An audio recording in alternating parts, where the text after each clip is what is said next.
Close your eyes and let's take a trip down memory lane just for a second.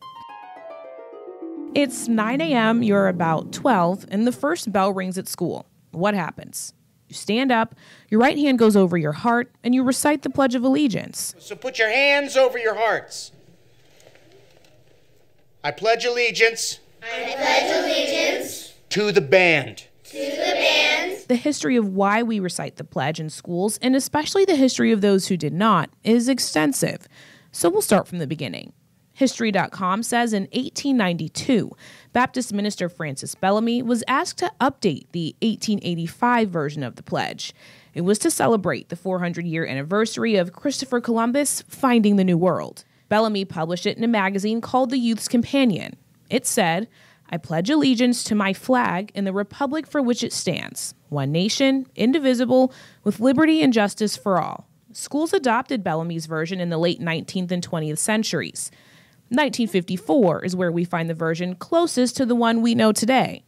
Lobbyists successfully added "under God" to it, causing a storm for decades to come, and that storm was raining lawsuits. There have been a slew of cases, particularly between parents and school districts. In a 1940 Supreme Court case, a 12-year-old girl and her little brother were expelled from their Pennsylvania school because they wouldn't recite it. The suit says their family was Jehovah's Witnesses, and they didn't believe in worshiping anything on earth, including a flag. They claimed it was a breach of the First Amendment, but the court upheld the school's policy to recite it and said the kids should have participated with everyone else. However, 3 years later, it was a different story. Another Supreme Court case, this time in West Virginia, with a similar scenario. A family of the Jehovah's Witness faith didn't want their kids reciting the pledge, but the outcome flipped. The court agreed the school's policy violated First Amendment rights. FindALaw.com said in most cases after that, the courts stayed consistent, supporting students who didn't want to participate. But the conversation in schools about who should say it and when still exists today. According to the Atlanta Neighborhood Charter School, it made its decision due to the more and more students and staff choosing not to recite or stand during the pledge in recent years. In Atlanta, for example, there was outrage at the suggestion of a school possibly getting rid of the pledge at the start of the 2018 school year. So, did the Atlanta Neighborhood Charter School take away the Pledge of Allegiance?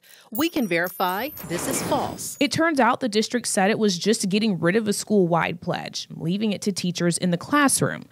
But the outrage was so wide-ranging, the policy didn't last long.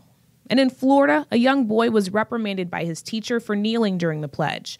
The district backed the teacher's reaction, citing state laws. But one expert explained the law, in fact, supports the boy. Students have free speech as long as what they do is not disruptive of the class activity and/or interferes with the educational process.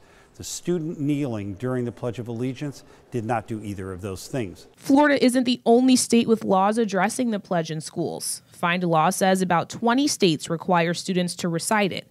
But as some Supreme Court cases have shown, that's not necessarily consistent with the Constitution. This is not a form of brainwashing. This is not a form of brainwashing. The ACLU says forcing any student to recite the pledge is against both state and federal law, suggesting there's no freedom of speech or religion without the choice of who you or I can pledge allegiance to in the place that promises liberty and justice for all.